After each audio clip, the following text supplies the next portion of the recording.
que reflete muito o que nós temos aí na nossa identificação do Instituto de Botânica, né? Então, dá um chamamento que, se eu sei que as plantas têm família, realmente foi uma brilhante ideia, né? E eu queria só aproveitar esse momento, já que a temática e um dos grandes objetivos nossos com essas lives é mostrar o trabalho de cada um de vocês, pesquisadores do Instituto de Botânica, mostrar a importância do Instituto de Botânica do ponto de vista de conservação da flora, de conservação da biodiversidade, na verdade, e que nós temos no herbário nada mais do que a maior coleção de plantas do estado de São Paulo, utilizadas nos processos de licenciamento ambiental, nos processos de conservação, e que as nossas colegas, diretoras e chefes dos núcleos, deverão comentar com muita propriedade durante essa live, né? E com todo esse cuidado de ser de uma forma lúdica, de uma forma que todos vão poder aproveitar com certeza no dia de hoje. Então, essas são as minhas palavras e desde já agradecendo às palestrantes. Fiquem à vontade com a palavra, Rosângela e Sônia Nagaki. Começa. Boa tarde a todos.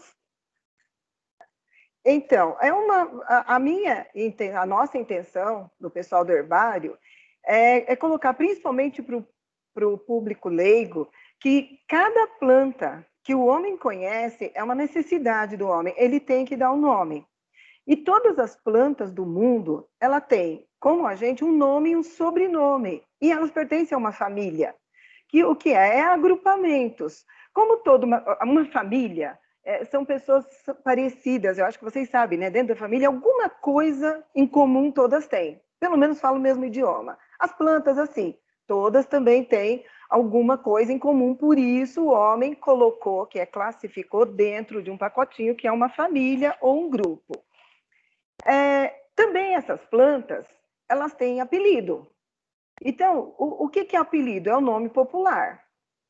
Esse nome popular, muitas vezes, ele é bem diferente de um país para o outro. E não imagina, né? Uma planta tem um nome no Japão, um outro nome nos Estados Unidos, um na França, e no Brasil é uma outra coisa.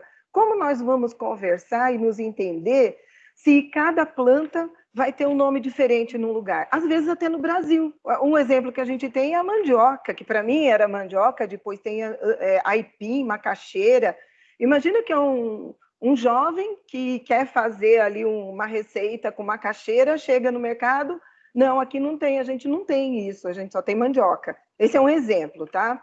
Então, isso segue-se não só na alimentação, nas plantas tóxicas, nos nomes de cogumelos.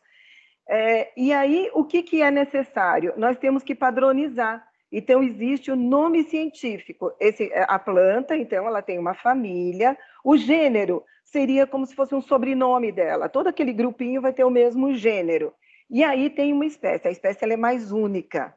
E aí, quando você tem esse nome, gênero e espécie, nós temos um único nome para ser usado em qualquer lugar do mundo, em qualquer idioma, com qualquer tipo de grafia, vai ser esse nome. Em geral, ele é em latim, ele é registrado, e quando se fala de um país para o outro, um gênero e uma espécie, todo mundo sabe. A minha colega Sônia, nós trabalhamos isso, e quem estuda isso é o taxonomista, nós somos taxonomistas.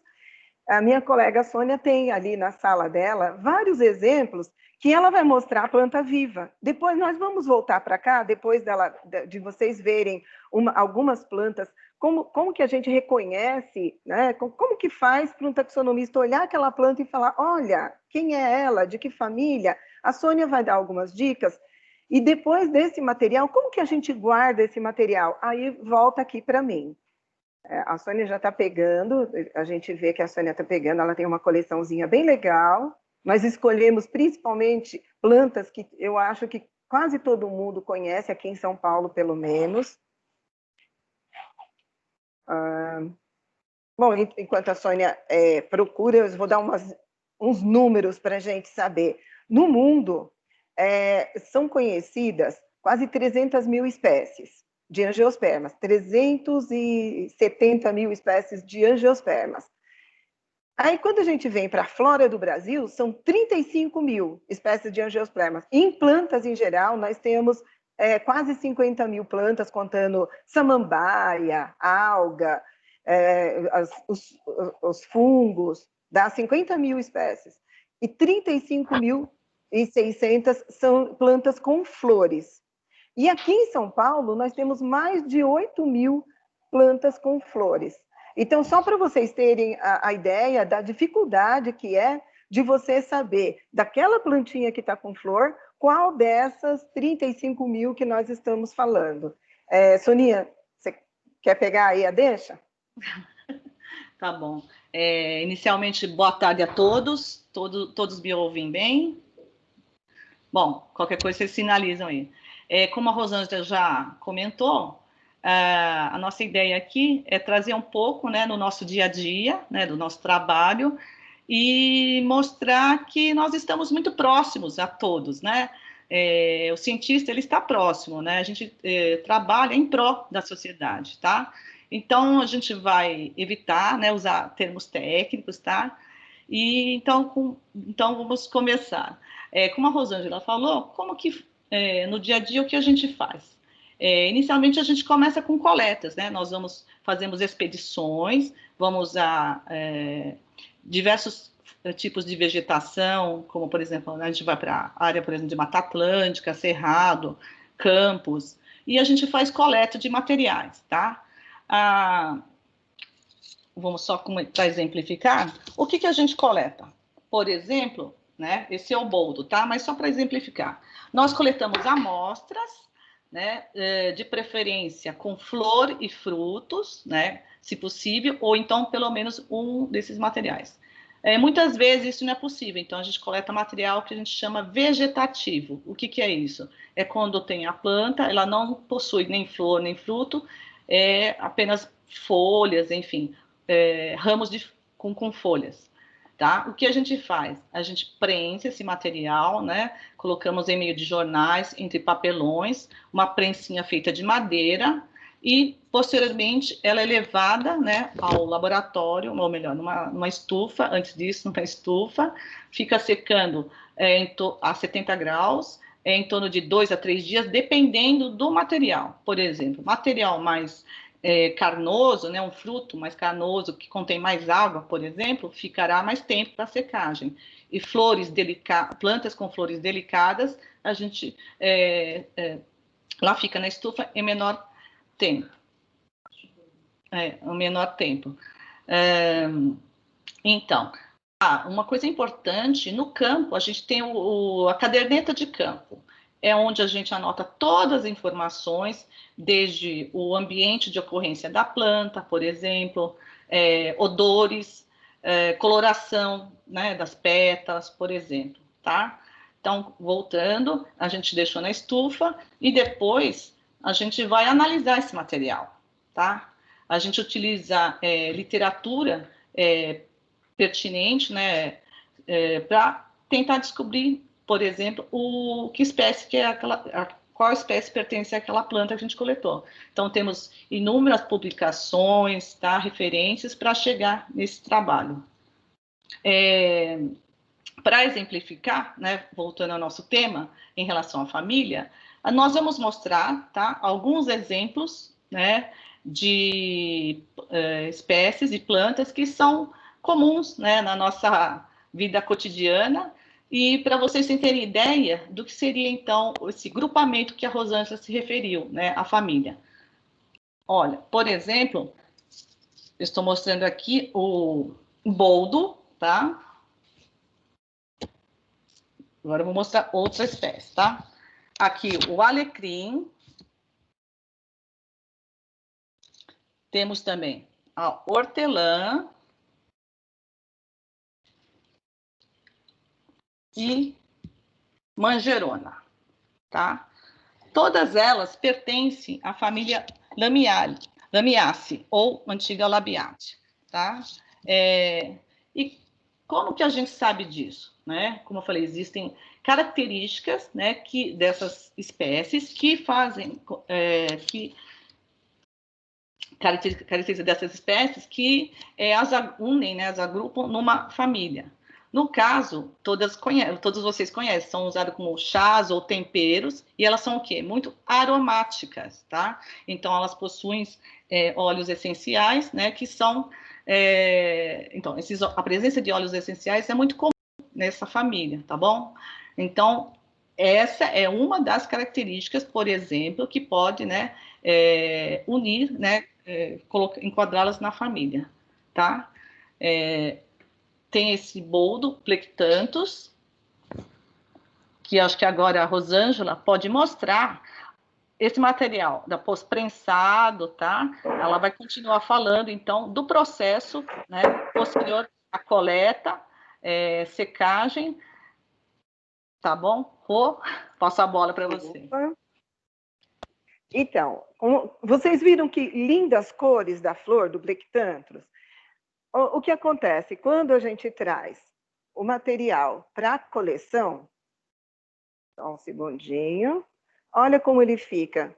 Então, esse material, eu acho que a Ada pode me falar se está dando para ver, é um material que fica seco, e olha que interessante, ele perde as cores. Vocês viram as cores do Plectanthus que a Soninha mostrou?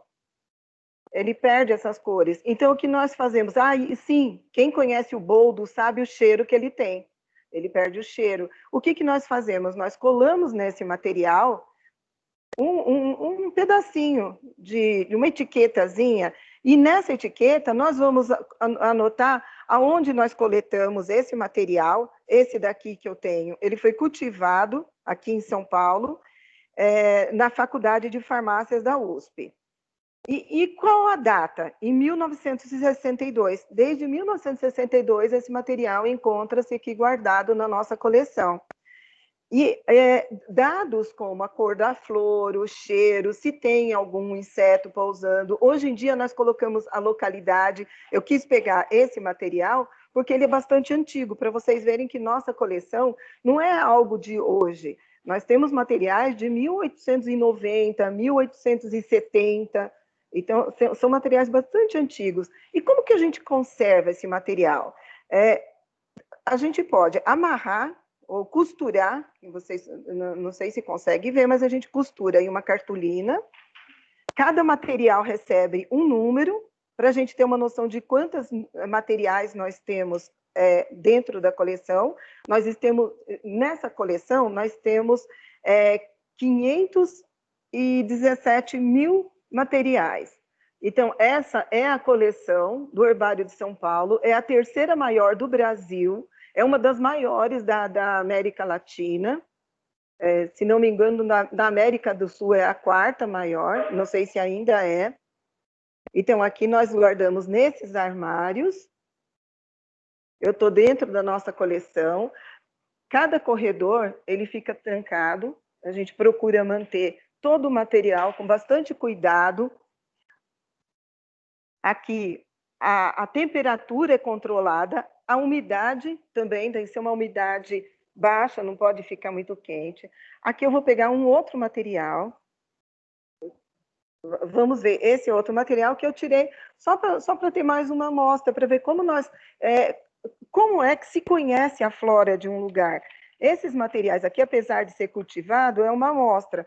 Nós temos material de diversos lugares do Brasil, mas principalmente do estado de São Paulo. Então, olha aqui, esse é um girassol, o Elianthus anus. E ele foi coletado aqui também em São Paulo, em Pinheiros, em 1931. Um material que foi coletado em 1931, olha como conserva ainda a forma. Então, nós temos como ver, o amarelo não ficou nítido, mas nós temos no rótulo escrito que ele foi cultivado, tem todas as informações num pequeno rótulo. Então, esse material, Elianthus anus, como eu tinha dito, Elianthus é o gênero, anus é a espécie. E a gente sempre coloca quem foi o pesquisador ou cientista, que seria o taxonomista, que a primeira vez falou que essa planta é um Elianthus anus. No caso da maioria, é Linneu. Então, esse aqui é o Elianthus anus que o Linneu descreveu. Esse estudo de taxonomia é algo muito mais amplo. Nós teríamos que ver muitos detalhes das plantas para entender como é que um taxonomista descobre. Aqui estou mostrando ainda nosso herbário. Não é fácil a gente descobrir que essa é uma espécie nova. Por quê? Porque a gente tem que conhecer todas as outras do gênero. Tá? Então, a gente tem que avaliar primeiro, saber se pertence àquela família, pertencendo à família, a que gênero pertence. Então, tem toda uma bibliografia. A Sônia pode mostrar, então, dentro dessa história de como a gente descobre a que gênero, a que espécie pertence a cada planta. A Sônia vai pegar algumas das bibliografias. Nós usamos muito uma bibliografia chamada Flora Brasiliensis. Essa bibliografia ela é datada de 1850, 1880, depende do grupo, levou anos para poder se fazer.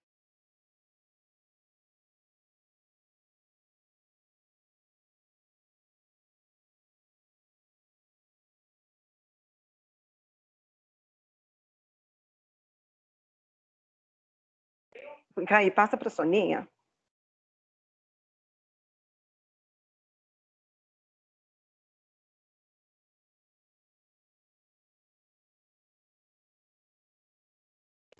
Soninha, se você quiser dar continuidade, enquanto a Rosângela restabelece a conexão dela aqui, pode mostrar as publicações em que vocês se baseiam, né, para fazer a nomenclatura. Sim. Tá bom, tá bom. Vou dar continuidade, né, a frase, né, a fala que a Rosângela estava mencionando. Então, nós utilizamos a literatura, bibliografia especializada, que contém chaves, né, de identificação e também descrições das plantas já conhecidas. Então, só após uma intensa investigação, né, é que nós podemos afirmar que a espécie que está sendo examinada seja uma espécie nova, tá? Mas isso, como ela já ressaltou, exige, como vocês podem imaginar, um estudo árduo, bastante minucioso, tá? Aqui na instituição, nós temos vários taxonomistas. Para vocês terem uma ideia, esse aqui é o volume 8 da Flora Fanerogâmica do Estado de São Paulo. Atualmente, nós temos disponíveis os exemplares online, tá? Para quem quiser consultar. Mas só para vocês terem ideia, né? Nesse caso, esse volume 8 especificamente de leguminosas, né? De Fabaceae. Então, por exemplo, é um dos produtos, né? Que onde a gente um dos modos, em que a gente pode publicar os resultados desse trabalho, que vão servir, claro, de base para outros pesquisadores que trabalham na mesma linha, enfim, para fazer os trabalhos subsequentes, tá? Deixa eu ver aqui.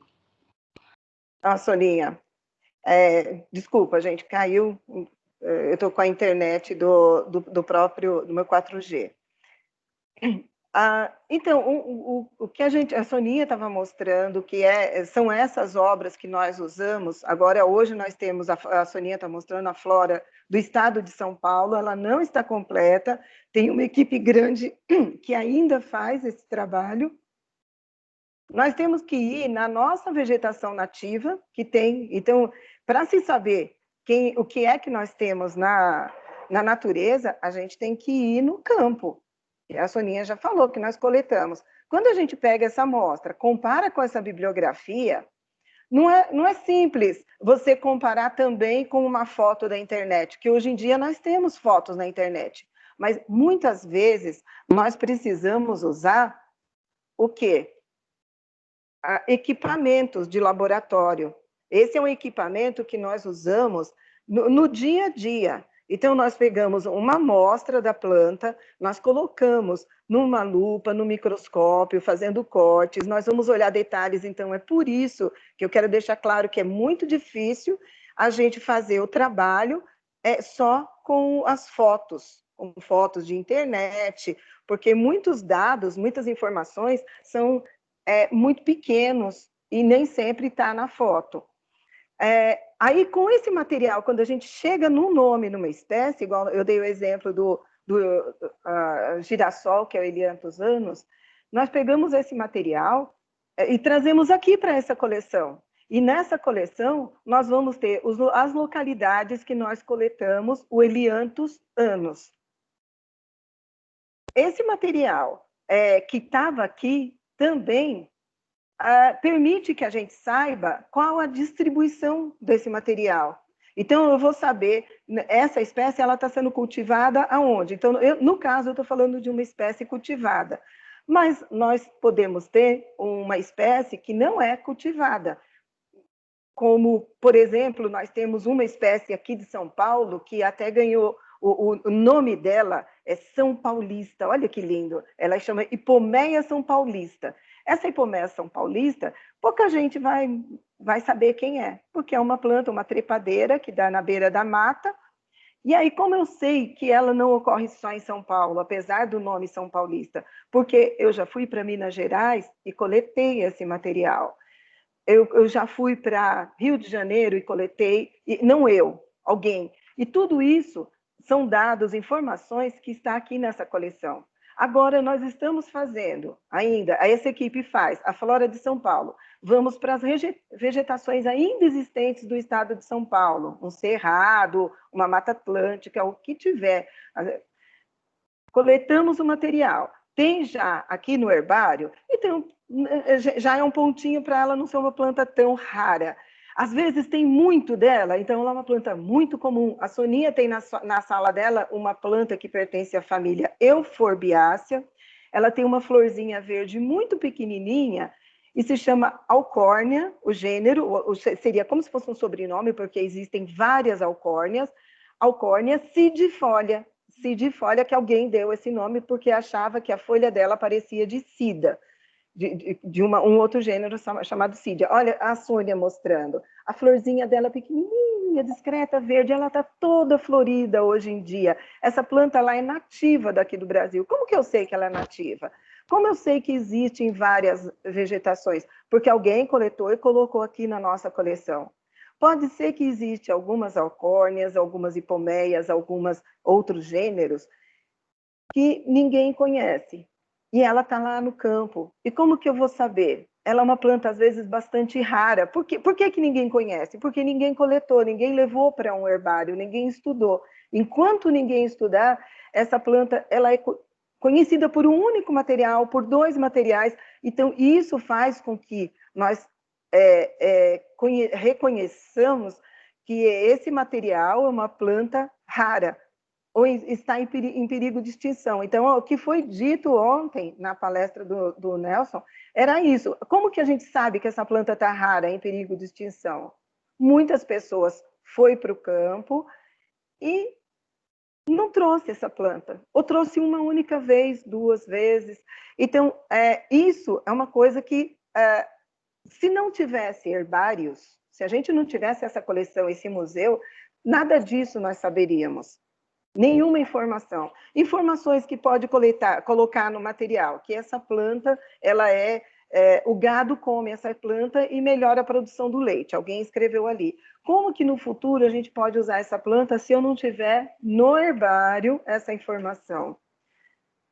Eu acho assim que são muitas informações que nós podemos tirar do herbário, mesmo que está sendo colocado hoje em dia na internet, que são informações que se tira da etiqueta, tira a foto, distribui isso, não é suficiente, não se tira tudo da preciosidade que nós temos aqui no nosso herbário. Não sei se a Sônia quer falar mais algumas coisas, Sônia.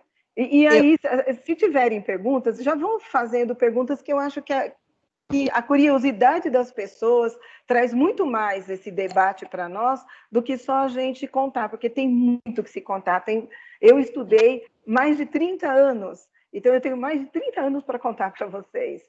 Soninha. Só um minutinho, Soninha, vou te pedir uma gentileza. Você vai mostrar mais algumas espécies, né, de famílias comuns. Vou pedir para você afastar um pouquinho, quando você for mostrar a planta, da câmera para ficar mais nítido. Inclusive essa última que a Rosângela estava te escrevendo, se você quiser mostrar de novo, um pouquinho mais afastado para que a gente possa pegar os detalhes. E eu sei que você está aí com um acervo bacana de várias espécies, né, de várias famílias diferentes. Então, vou te dar só essa dica para a gente ver melhor. E já tem algumas perguntas aqui, e assim que você terminar, eu já começo a fazer, tá bom? Pode ir lá. Obrigada. Nós estamos, né, estreando essas ferramentas, tá, pessoal? Então, desculpe um pouco a nossa falha. Vou mostrar de novo o tapiá. Tá bom, Adri, tá bom? Tá. Lembrando que o tapiá seria o apelido dela. Tapiá, para algumas pessoas aqui, alguém pode falar, mas eu conheço como outro nome. Que é a Alcônia acidifolia, né, como a Rosângela falou. É uma espécie nativa, tá? Vou falar um pouquinho mais dela. Ela é muito comum aqui, né, por exemplo, no PEF, no Parque Estadual das Fontes do Ipiranga, onde nós nos encontramos, onde está instalado o Instituto de Botânica e o Jardim Botânico. E como a Rosângela falou, né? Então, o que a gente sabe dela, por exemplo? É uma área que ocorre muito em área beira de mata, por exemplo. Inclusive, essas informações são utilizadas quando se quer fazer um reflorestamento, né? Uma restauração de uma área. Então, ela é conhecida como uma árvore pioneira ou secundária inicial, né? Ou seja, são informações sobre o ambiente que ela necessita para ter um bom crescimento, ou seja, ela precisa de uma certa luminosidade para crescer. Então, são informações básicas que são, que são utilizadas, né? São informações básicas que nós geramos para que posteriormente elas possam ser utilizadas, por exemplo, no caso de um plantio, tá? Só complementando, antes da gente passar para as perguntas, só complementando. Então, gente, só para reforçar. Então, todo esse trabalho feito aqui no herbário, vocês viram, né? Acho que a gente tentou mostrar, assim, o valor, né, desse acervo. Nós temos coleções, pessoal, muito, assim, coletas do século passado, dos naturalistas, coletas do mundo, né, que nós temos intercâmbio, claro, com outros herbários, então tem plantas como a Rosângela falou, raras, enfim, uma infinidade. E tudo isso nós geramos pesquisa básica, tá? Então, essas informações, elas serão úteis para para outros pesquisadores. Por exemplo, um exemplo, né? Eu mostrei como isso de forma prática, né? Como que a gente pode usar essa informação? A Rosângela já comentou. Por exemplo, em algumas famílias nós temos muitas espécies que são utilizadas na alimentação, como da poácea, gramíneas, né? O arroz, o milho, né? A própria mandioca. Eu acho que você pode mostrar o que nós temos aí. Nós trouxemos alguns. Tá verdade. E passa também o nome científico. Então, você tem aí qual família, o gênero e a espécie. O autor, a gente não está falando sempre, mas quando se fala em espécie, automaticamente nós falamos gênero, espécie e autor, quando você... É o nome da espécie, o autor inclui. Mas a Soninha podia colocar o gênero e a espécie de algumas coisas bem comuns em casa. Sim, até para exemplificar, por exemplo, a gente vai falar, eu vou mostrar aqui, nós temos muitos exemplos, tá, pessoal? Mas pelo nosso horário, pelo tempo, a gente vai falar um pouco da família Solanaceae, por exemplo, tá? Porque a gente tem, acho que, vários elementos. Então, por exemplo, a gente tem o tomate, né? Cadê? Licopé. Gente, fugiu. Nossa, peraí. É que eu sumi daqui da tela. Peraí. Nós estamos te vendo bem. Só que agora você está sem áudio, Soninha. Você desativou o seu áudio. Porque teve um... Então, do tomate, né? O Licopérsico suculento. Ai, meu Deus. Solano Licopérsico. Desculpa, gente. Eu estou tentando achar aqui. A berinjela, né, por exemplo. A gente tem o Solano melongena. Cadê? Tá. O Solano tuberosa, uma batatinha. Sobe só mais um pouquinho para a gente poder ver, Soninha. Ai, desculpa. Então, depois eu estou conseguindo ver. Então, a batatinha, né? O Solano tuberculosum. Cadê a Maria Pretinha? Tem a Maria Pretinha, né? Tá aqui, ó, o Solano. Vou tentar. Ah, não, então. Ô, Soninha, eu vou contar enquanto você pega, eu vou contando uma história da Maria Pretinha. A Maria Pretinha, quando eu comecei a estudar a taxonomia, a gente chamava ela de Solano nigrum. Lembra que Maria Pretinha, ela é bem pretinha, né? Depois, passou um tempo, tinha o nome Solano americano. E aí fizeram estudos, hoje em dia se faz estudo com biologia molecular, não é só a lupa, microscópio, também a gente estuda molecularmente. E fizeram um estudo molecular de populações. E aí verificaram que essa Maria Pretinha, que é mais comum aqui no Brasil, é Solano americano. E o Solano nigrum não ocorre aqui, não é comum aqui no Brasil, não é esse matinho que a gente tem aqui. Quem conhece Maria Pretinha, você consegue mostrar Maria Pretinha mais afastado? Então, aí hoje os pesquisadores chamam esse material que ocorre no Brasil de Solano americano, americano que é da América.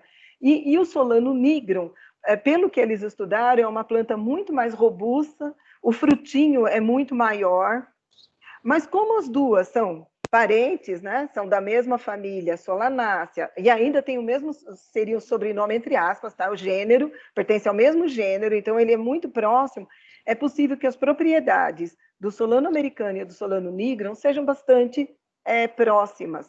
Então, assim, a gente come o frutinho bem pretinho, mas não coma se não tiver muito pretinho e nem em quantidade maior, porque é tóxico. É uma família que tem plantas comestíveis, como nós vimos, a berinjela, o tomate, o jiló. Por outro lado, ela também tem plantas que são venenosas, como a beladona. Tem mais de uma planta dentro de Solanácea, mesmo gênero Solano, que tem veneno, principalmente se você pegar o fruto verde. Sônia? Sim, capsicum. Capsicum, é que a gente está falando também. Esse capsicum nós trouxemos... Centraliza mais um pouquinho, Soninha, para a gente ver os frutos que são tão bonitos. Esse capsicum foi uma colega nossa, uma pesquisadora, professora de universidade, acho que ela está no grupo A Fátima, ela foi coletar em Roraima, e eu acho que no jardim de alguém ela trouxe uma mudinha desse capsicum. E até hoje eu não tenho certeza qual é a espécie desse capsicum. Eu já andei procurando identificar, tem alguns muito parecidos, mas eu não cheguei numa espécie. Então, é algo que ainda a gente tem que estudar um pouco mais. Nós temos material dela no herbário, mas nós temos ela cultivada também. Soninha, podemos fazer perguntas? Acho que sim, só... Tá, eu vou começar aqui com as perguntas, mas veja só, já aprendemos hoje que mesmo entre as plantas tem aquelas ovelhas negras da família, né? Um parente do tomate que é tóxico. Nas famílias tem sempre um que não presta. Então, vamos lá. Pergunta do Marco Aurélio Tiné. O que define uma família? Qual o critério para colocar 2 gêneros na mesma família ou não? Ela vai? Sim. Eu estou ligada. Então, são agrupamentos. Antigamente, nós usávamos caráteres morfológicos apenas. Então, nós usávamos detalhes da flor. Então, nós começamos assim, a flor, ela tem os 2 sexos numa única flor, às vezes a família tem o sexo separado, e a flor ela tem uma parte externa que a gente chama de sépala, que são umas folhazinhas modificadas ainda verdes, e a parte interna, que são as pétalas. Então, os taxonomistas, né, eles iam agrupando, então, todo esse grupo aqui é algo assim bastante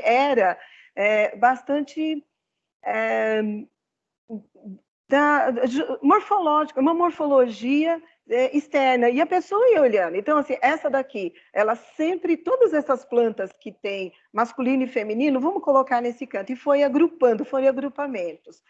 E há muito tempo atrás, então não somos nós que criamos isso, a atualidade, eles foram organizando coisas iguais em pacotes grandes. Para facilitar a estudar, chamou-se de família. Mas dentro dessa família, ainda tem aqueles que têm, vamos supor, a flor com uma cor, as pétalas. Essas pétalas, elas podem ser soldadas ou elas podem ser livres. Então, eu falei assim, não, vamos colocar as que são soldadas nesse grupinho, as livres nesse outro grupinho. E aí foram separando informações. E aí, quanto mais se separava as informações, mais o grupo ficava sólido. E falava assim, nossa, por exemplo, né? Esse grupo de tomate, o jiló, a berinjela, a flor da batatinha e o fruto da batatinha, são todos, tem coisas parecidas. Começaram a verificar que a parte química também era parecida, tinha alguma coisa. Então, nós passamos a usar também a química para separar. Hoje em dia, já mudou bastante. Se faz a biologia molecular de alguns segmentos, então, se estuda num laboratório, se extrai todo o DNA e se estuda principalmente fragmentos. Estudar todo o DNA, toda a história é muito caro, então por isso que ainda se estuda fragmentos. Com isso, não é um único taxonomista, é um número muito grande de taxonomistas do mundo inteirinho fazendo isso, se coloca no banco de dados, e o que se observou? Que muitas famílias que morfologicamente elas eram reconhecidas, elas são famílias válidas. Então, o homem na empirismo, né, em coisas parecidas, que eu sou especialista, se chama convolvulácea. E hoje em dia, quanto mais se estuda molecularmente essa família, mais ela é próxima. Então, o que são famílias? São agrupamentos que o ser humano fez e provavelmente hoje se estuda tenha tido uma origem única, quem acredita em evolução, eu acredito na evolução, então foi tendo uma modificação, adaptação com o tempo. Hoje todos são evoluídos igualmente, nós temos um número grande de espécies e gêneros dentro dessa família que eu estudo, que é convolvulácea. Tem família que tem um gênero só, e estudos recentes mostraram que famílias que todo taxonomista conhecia muito bem e falava, não, essa família é boa. Por exemplo, a família do maracujá, ela se chama Passiflorácea. O maracujá se chama Passiflora. E, nossa, para mim era muito fácil reconhecer uma Passiflorácea até então, porque quem conhece a flor do maracujá sabe que ela é uma flor extremamente diferente, é linda, mas ela é muito diferente. Só que se você olhar uma flor de maracujá e a flor de um outro maracujá, ele é muito igual. São duas flores bastante semelhantes. Então eu falava assim, essa família só tem poucos gêneros, mas praticamente é Passiflorácea, Passiflora. O que a molecular fez? Não, famílias que eu tinha como família separada e todos os taxonomistas reconheciam como uma família diferente do maracujá. Não, olha, para o maracujá ser uma família bem concisa, com todos os dados, e a gente estudar melhor, a gente vai ter que trazer esses gêneros para dentro dessa família. É um estudo dinâmico, esses dados estão aonde? Aonde que nós temos esse dado? Aqui. Todas essas informações, por isso que a gente toma bastante cuidado, está dentro dessa coleção, que é o herbário. Então eu estou mostrando mesmo, virando assim, dá para ver? Então, é o herbário que vocês já viram, né? Essas portas estão cheias de materiais. Deixa eu virar aqui que fica mais fácil. Então, aonde está a informação? Está aqui dentro. Hoje em dia, quem vai para o campo faz tudo aquilo que a Soninha falou e ainda pega uma pequena amostra para se fazer esse estudo, que é um estudo molecular. Então, aí, com isso, é que a gente fica sabendo essa delimitação de família sai disso aí. E gênero é a mesma coisa. Então, tudo isso, o que existe na natureza? Existem as espécies. As espécies, elas existem, igual nós somos homo sapiens, é o ser humano, tem raças, tudo bem. o tomate Solano-licopérsico, tudo bem, existe variedade de tomate, então nós temos Solano-licopérsico, que é maior, menor, mais amarelado, mas é tudo a mesma espécie. Isso existe. Esse agrupamento de gênero já é o homem que vai colocando quem é parecido para facilitar estudar, senão não daria para estudar. E a família também pega os gêneros que têm semelhanças, eu posso considerar uma família maior, uma família menor, mas para ter um acordo internacional, então a gente procura que todos os taxonomistas considerem o mesmo possível. Bom, vou passar para a próxima pergunta, e para aqueles que não acreditam em evolução nem na ciência, podem comer a Maria Pretinha verdinha aí para experimentar, sem problemas. Então, próxima pergunta.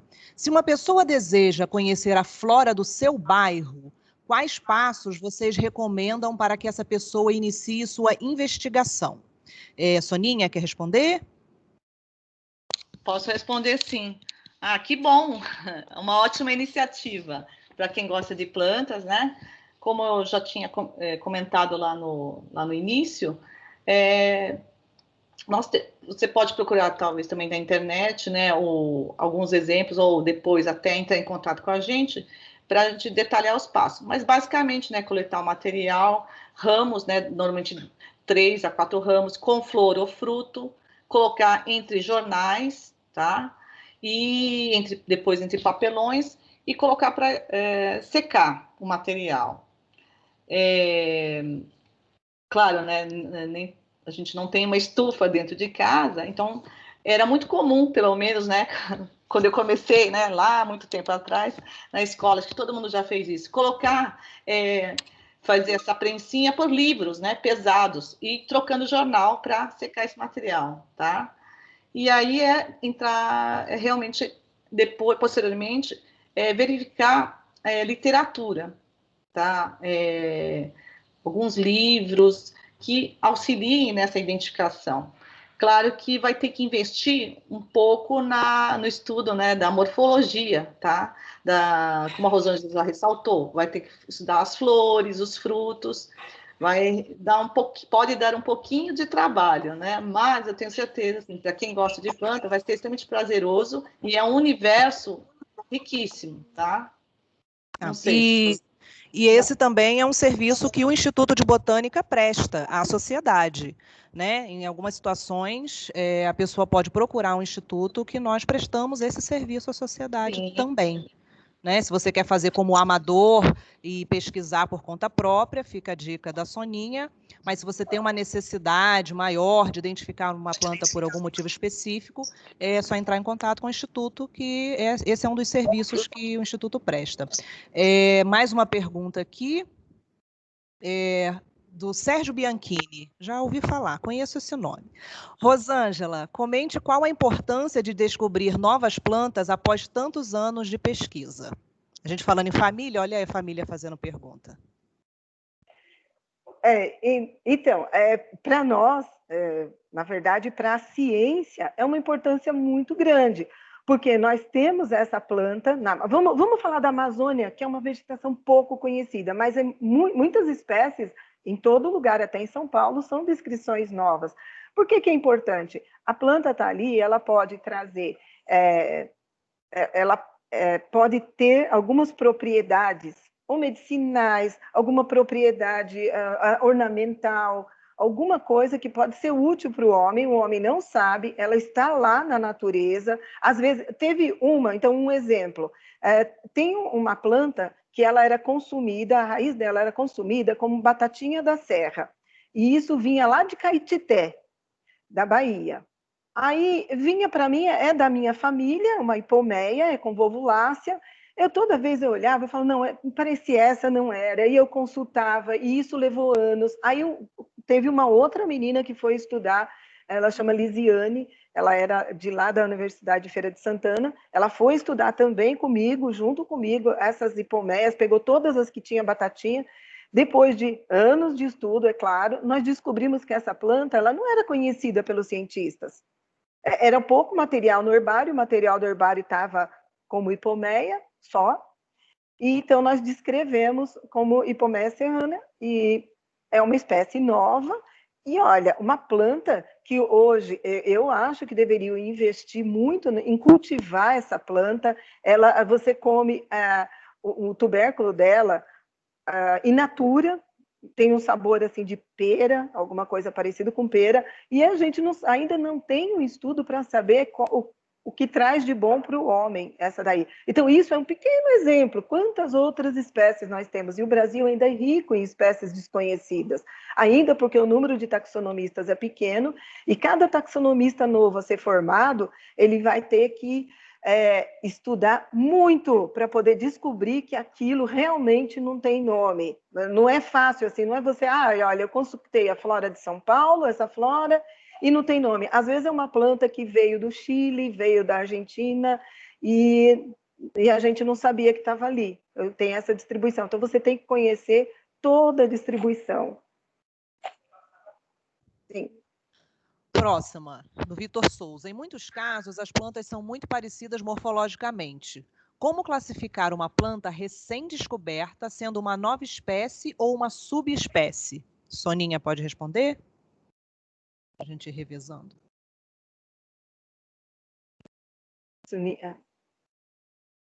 Não, acho que a Rosângela, acho que a Rosângela pode responder, Rô? Sim, é que assim, como mesmo a Soninha é mais ampla, ela conhece a identificação de tudo, por isso que a Soninha me jogou essa pergunta. O que acontece? A gente consegue, usando chaves, a bibliografia, saber exatamente que gênero pertence. E as espécies têm peculiaridades. Em cada gênero, você tem que saber o que é que separa uma espécie da outra. Para não colocar, de repente, o cachorro e o lobo na mesma espécie, então, para não colocar o tomate e a pimenta no mesmo espécie, então a gente vai olhar peculiaridades. Então, às vezes, o tipo de indumentação, que seria a pelagem, né? Nós chamamos de tricoma o pelo da planta, mas assim, o tipo, como se fosse o tipo do cabelo, mas em toda a planta, aonde se distribui. Então, às vezes, esse pelinho, não é um pelo, mas esse pelinho, ele pode ser único, ele pode ser todo ramificado. Então, são detalhezinhos que vai separar principalmente as espécies muito próximas. Mas é muito difícil a gente fazer aquele trabalho de laboratório que é cruzar um indivíduo com o outro, porque muitas vezes a gente tem esse material crescendo em lugares bem diferentes, então um crescendo em Goiás, o outro crescendo em Minas Gerais. Como que eu vou cruzar os dois, mesmo em laboratório? Eu teria que ter um laboratório muito bom. E aí verificar se o filho dele, isso que é a definição de espécie. Então, essa não é a definição de espécies que a gente consegue trabalhar em laboratório. Seria ideal. Mas aí, o que nós olhamos? Elas crescem juntas ou separadas? Não, elas estão separadas e bem separadas. São várias informações que nós vamos elencar para poder falar e explicar que aquilo a gente propõe, né, uma publicação que a gente propõe que seja uma espécie nova. E nem sempre essa proposta pode vir, na hora que você vai publicar isso, alguém responde, não, ela não é uma espécie nova, porque, olha, ela existe esse nome, acaba com a tua espécie nova. Se vier alguém que conhece mais o grupo, pode acabar com a tua espécie nova. E aí ela não ela recebe o nome e é aquele nome. Vamos para a próxima, então. É uma pergunta da Iracema, pesquisadora aqui do Instituto. Então, a gente vai aliar a informação de taxonomia e conservação. Ela pergunta, o que pode acontecer quando plantas de determinada família desaparecem de um determinado bioma por influência antrópica, né? Ou seja, do homem, quando a gente destrói, né, uma família num determinado bioma. Como reintroduzir essa família nesse bioma? Quem vai? Quer falar, Soninha? Tá mudo. Soninha, você está sem áudio.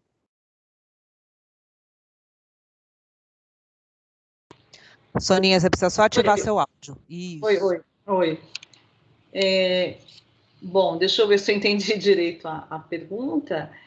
Sobre o que ela diz, a extinção, vamos dizer assim, é isso, de uma família, num determinado ambiente, é isso? Isso, e como a gente pode reintroduzir essa família de novo no bioma. Primeiro, já começa a importância de reconhecer que ela foi extinta.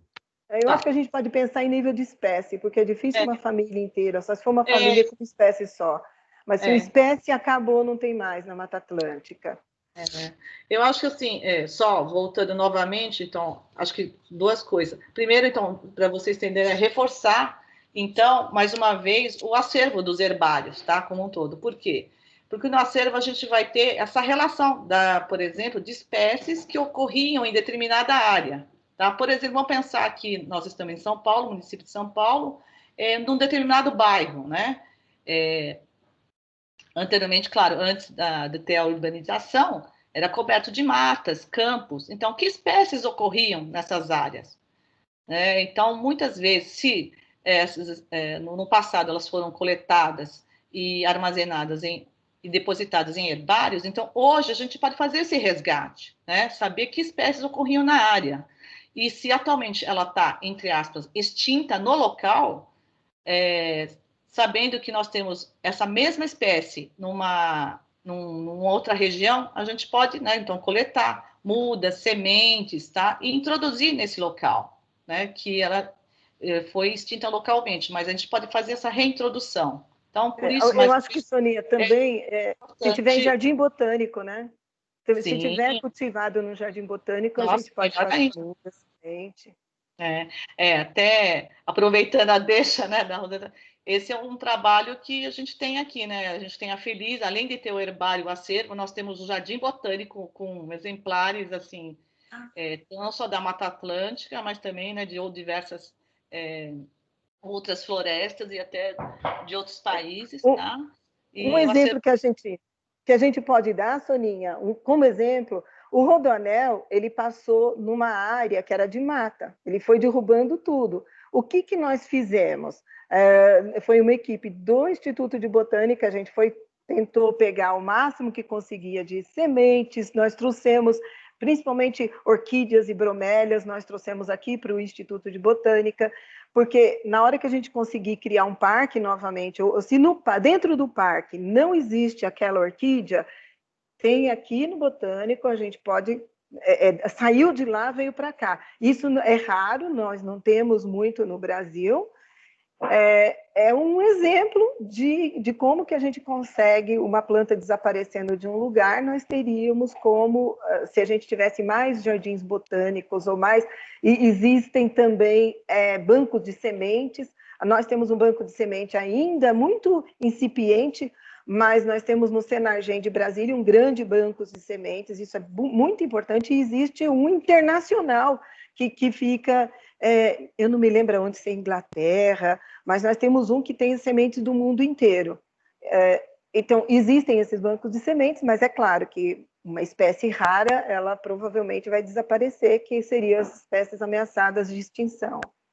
Olha, um convidado levantou a mão e quer falar. É o Luiz Deve Mauro. ser porque ele trabalha com restauração ecológica e ficou ali nervoso, querendo contribuir. Doutor Luiz Mauro, só abrir o seu áudio e complementar. Fica à vontade.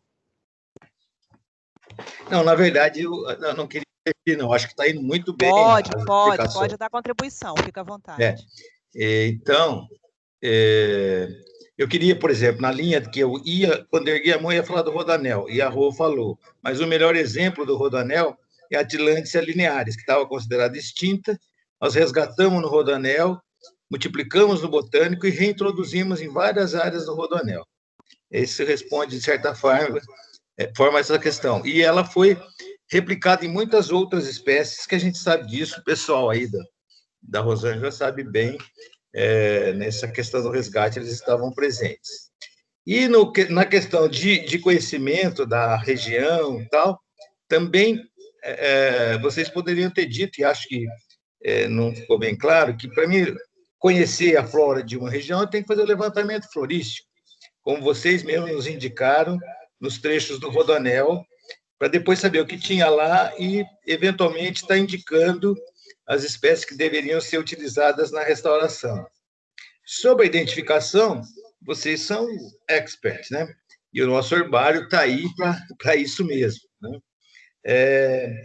Mas eu queria lembrar, por exemplo, mais uma vez, porque esse produto saiu em grande parte de contribuições dos estudos lá do pessoal do herbário, do botânico, sobretudo da flora fanerogâmica, né? Que na lista de espécies indicadas, por exemplo, para restauração, você tem lá, eu vi a Rosângela falar, de 30 ou 35 mil espécies com flores, a gente tem pelo menos 3 mil, ou 10% disso, listado com todas as características e com indicação de ocorrência em 6 regiões ecológicas diferentes do estado de São Paulo. Então, essa é uma forma de buscar também a informação mais adequada nos processos de restauração e nos processos de levantamento e conhecimento florístico das espécies que ocorrem numa determinada reunião. De certa forma, tanto a Rosângela quanto a Soninha comentaram isso, mas eu achei que faltou dar uma amarrada, por isso que eu não aguentei de vontade de complementar a informação. É isso. Tá ótimo. Se mais alguém também quiser fazer contribuições, é só levantar a mão e aí a gente bate um papo aqui, ou pode mandar no chat. Então, eu vou passar para a próxima pergunta, na verdade, juntando duas, da Iracema e da Fátima Buturi. A Iracema perguntou como o herbário seria utilizado para tornar possível a reintrodução de famílias perdidas, né, exterminadas por influência antrópica. Como o herbário seria importante. E a Fátima pergunta a importância da taxonomia para a taxonomista da ciência. Eu acho que isso dá as duas perguntas numa resposta. A importância do herbário e do taxonomista. Sim, vamos falar do importante. Para mim, a importância do taxonomista é fundamental. Se eu estou estudando qualquer coisa, de qualquer nível, de uma espécie, e eu não sei que nome tem essa espécie, então esse estudo não serve para nada. Não adianta eu saber que aquela planta que tem o nome de capim do mato, não sei, não um nome assim popular, que as pessoas só conhecem popularmente, faço lá todo um estudo anatômico, químico, qualquer tipo de estudo, e eu não tenho o nome daquela planta, porque um taxonomista não estudou ainda, isso é um estudo perdido. Eu tenho um exemplo que é uma aluna de Mato Grosso que fez um estudo químico com a identificação errada de uma planta. É uma planta que chamava almeirão, então ela entrou no gênero, como nome popular, era almeirão pena de índio. O que a menina fez? Não vou nem procurar um taxonomista, Google, almeirão pena de índio. E o Google jogou lá cincório. Aí ela pegou e olhou e falou assim, nossa, olha que legal, esse cincório só ocorre aqui em Mato Grosso, é uma espécie nova, só pode ser, porque eu não consigo, nenhum cincório é isso, mas é claro que ela não abriu flor, não olhou. Aí veio o trabalho, passou por uma banca, todo mundo ali trabalhando com química, né? Quando chegou na minha mão para eu dar assessoria, eu bati o olho e falei assim, gente, isso aqui não é cincório, isso daqui é um outro gênero, é o gênero da alface, e é uma espécie que é introduzida, que ela é comum no Canadá. Então, o estudo, imagina se é publicado, eu acabei com o trabalho da menina, infelizmente, mas assim, quando eu peguei o nome certo da espécie, é Lectuca canadensis. Na hora que a gente pegou o nome certo da espécie, nós vimos que já tinha muito estudo feito disso, tem uma distribuição ampla, no Canadá ela da beira da estrada, dava na beira da estrada, só que tinha tido uma identificação errada no início. Então, olha, eu só estou dando um exemplo da importância do taxonomista. E aí vai muito mais. Então, se você faz um estudo com o guaco e pega a micânia errada, porque micânia é o gênero do guaco. O guaco que é mais utilizado é a micânia glomerata levigata. Existe micânia glomerata, micânia levigata, existe mais de 200 micânias aqui no Brasil. Se eu pegar uma coisa chamada de guaco e fiz todo um trabalho, só que não era micânia, eu vou chegar e falar assim, ah, não, o guaco não serve para tosse, porque, olha, a quantidade de cumarina, que é o princípio ativo, é baixo. Então, esses são os exemplos do taxonomista. Aí o exemplo do herbário.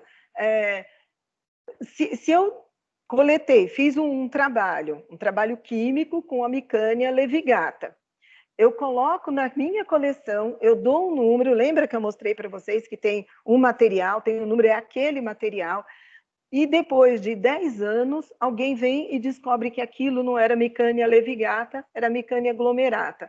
Todo aquele estudo que foi feito sem ter consultado o taxonomista, ele está dando informações erradas, porque eu estou dando informação de uma Micânia e, na verdade, é outra Micânia. Então, são exemplos, e aí eu só sei que ele fez o estudo errado porque eu tenho aqui na minha coleção o material que a pessoa usou. Então, quando se faz um estudo de qualquer tipo, de pólen, de anatomia, de química, medicinal, é importante eu ter uma amostrazinha guardada no herbário. Não precisa, claro, ser no nosso herbário, mas guardado no herbário. Porque no futuro, pode passar 100 anos, alguém pode ir lá e olhar e falar assim, ah, essa espécie que fizeram o estudo, não é bem isso. Por isso que aquele estudo não batia, porque esse não é aquela espécie. Tá? Eu acho que tem, não sei se eu consegui explicar a importância que tem disso.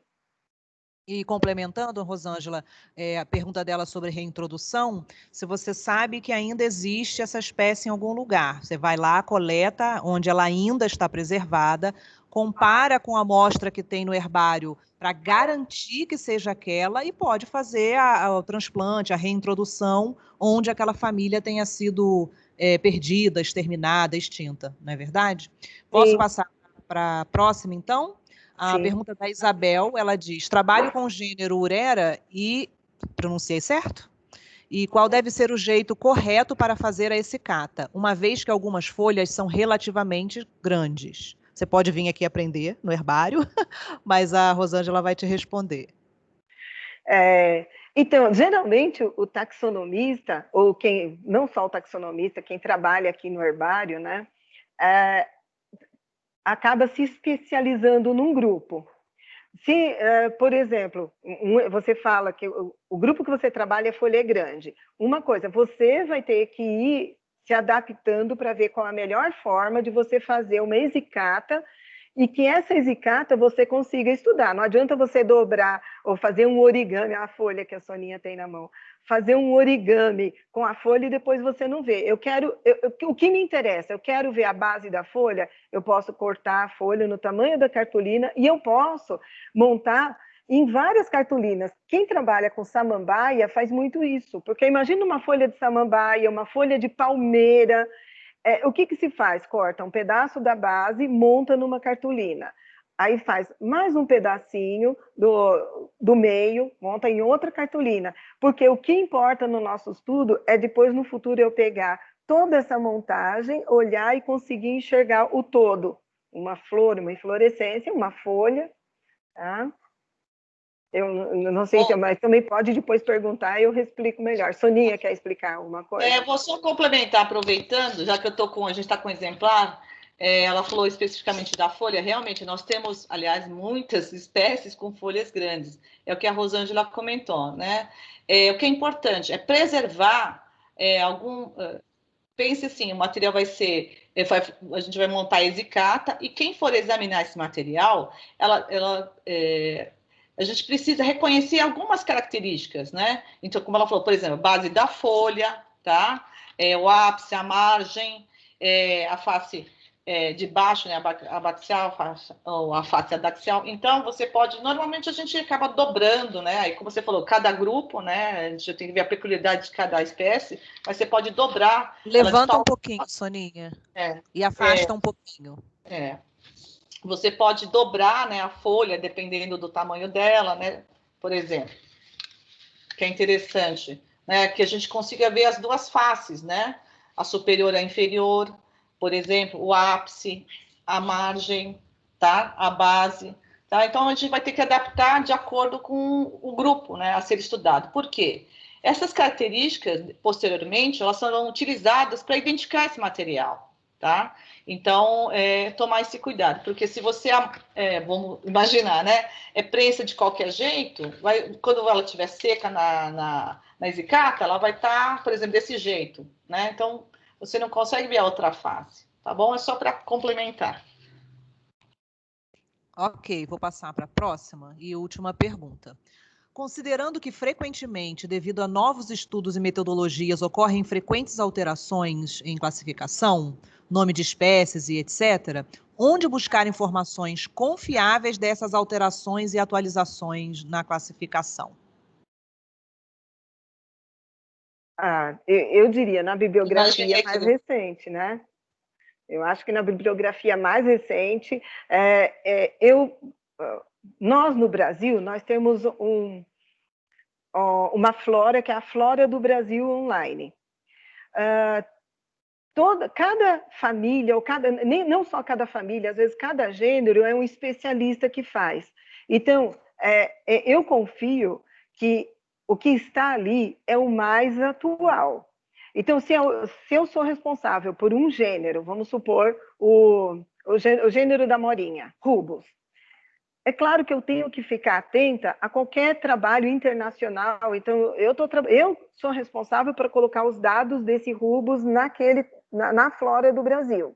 Então, eu deveria estar acompanhando cada publicação que sai. É claro que, às vezes, a publicação saiu em 2019, não deu tempo de eu olhar, mas eu olhei essa publicação, eu tenho minha senha, eu entro na Flora do Brasil e já atualizo. Então, é uma boa ferramenta você ir na Flora do Brasil, porque esse é um dos nomes mais atualizados que tem, tá? Aqui para o Brasil, é claro. E isso, nossa, é uma grande informação que nós temos da nossa flora, foi se fazer com todos os taxonomistas, não só do Brasil, mas do mundo todo, para fazer esse estudo de saber quais as espécies.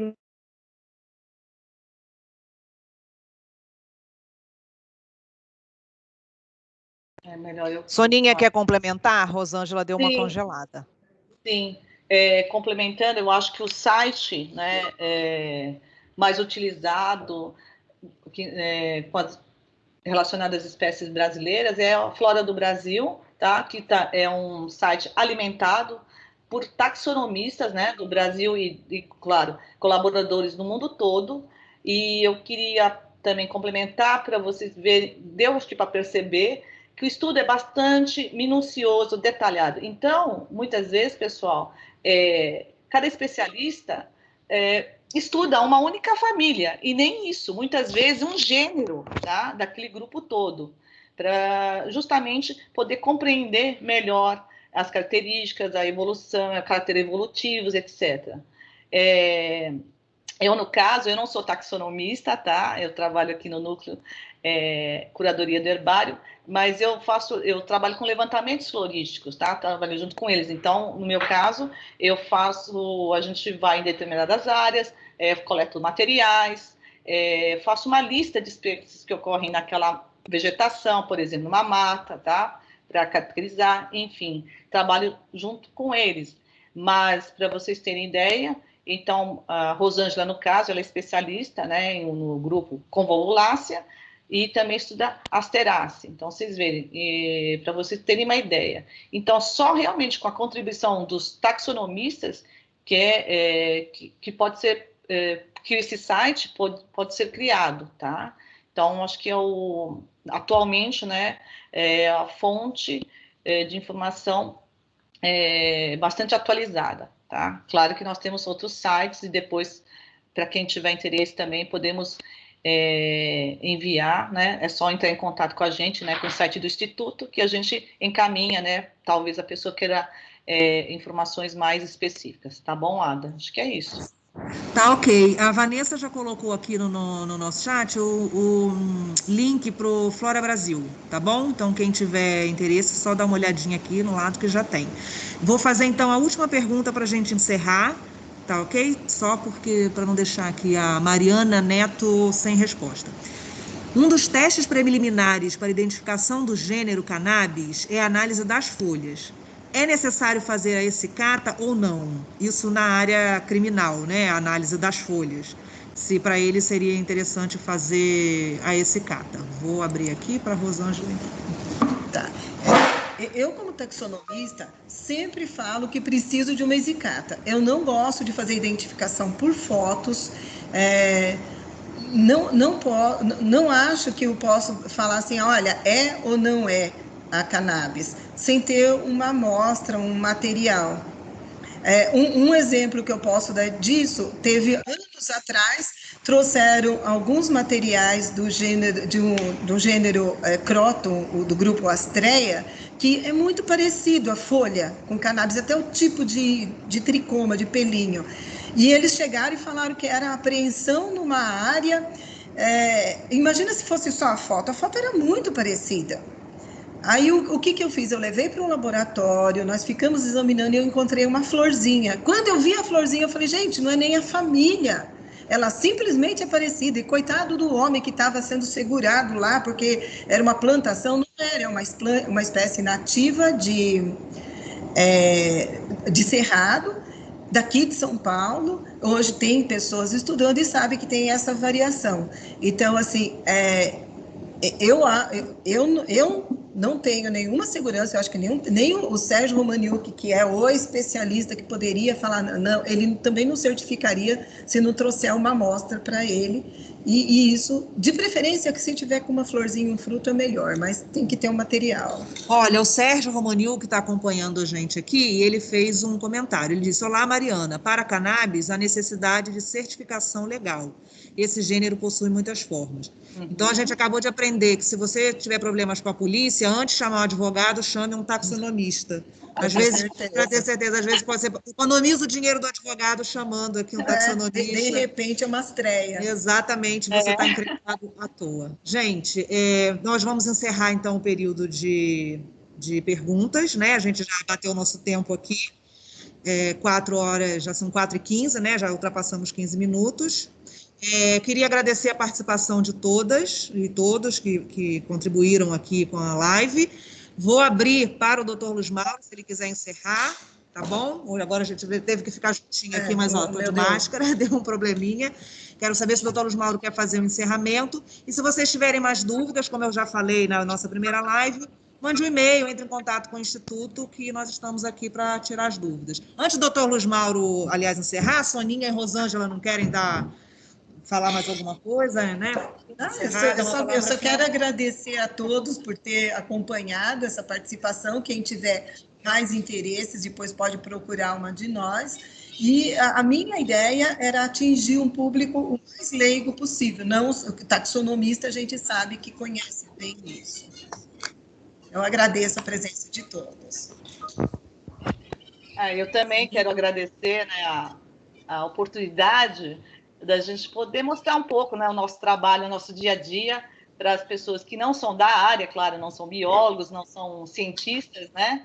E vocês puderam perceber que nossa vida é bastante dinâmica, né? Muitas informações, e a gente deixa, né, maiores informações, enfim, curiosidades. Tem o contato, né, o site do Instituto, tá? Vocês podem, então, mandar perguntas por lá também, tá bom? Ficamos à disposição. Afinal de contas, né, o acervo é público, né? E é isso. Obrigada. Luiz, o senhor está com a palavra para encerrar o dia de hoje. Em lugar, eu queria muito agradecer tanto a Rosângela quanto a Sônia pela brilhante apresentação e a forma com que o assunto, que para mim é espinhoso, guarda-nome, para mim é a coisa mais maluca do mundo, e eu sou obrigado a recorrer muitas vezes a essa necessidade, né? E eu tenho que dar um testemunho que essas duas podem representar, essas duas pesquisadoras, com relação aos trabalhos que a gente faz com restauração. Graças a elas e a toda a equipe do Herbário, a gente tem hoje um livro com 3.000 espécies possíveis de ser utilizado na restauração, né? Eu estou dizendo isso porque esse assunto, por vários momentos, vieram à pauta e não era o caso de detalhar mais, porque elas conhecem bem, mas é também um momento que eu não posso perder de falar deste livro que está em promoção, né? Todo mundo sabe. E esse livro teve, viu, Ada? Você esqueceu de comentar, teve a participação muito forte do pessoal do herbário na composição das listagens, que tem não só as espécies identificadas por região, né, quanto regiões ecológicas, quanto outras informações fundamentais para a restauração. Então, isso eu queria deixar esse registro e também comentar e convidar todos para a reunião de amanhã, né, Ada? Amanhã nós temos o Dr. Cláudio, que vai estar falando sobre sementes recalcitrantes, se não me engano, né? E também é uma outra abordagem muito bacana. Agradecer de sobremaneira a vocês, ao pessoal que está organizando, a Ada. A Ada está ficando expert em puxar pergunta, complementar, direcionar. Parabéns, Ada. Parabéns de público. Eu queria fazer esse cumprimento a você. Parabéns a você, aos apresentadores, ao pessoal que está apoiando aí a transmissão dessa live. E, se Deus quiser, estaremos aqui amanhã novamente. É isso. Boa tarde a todos.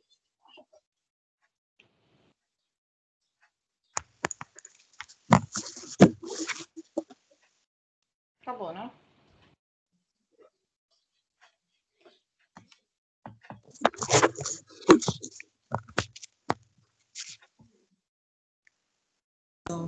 Gente, desculpa, eu estava com o mudo ativado, né? Estão me ouvindo agora?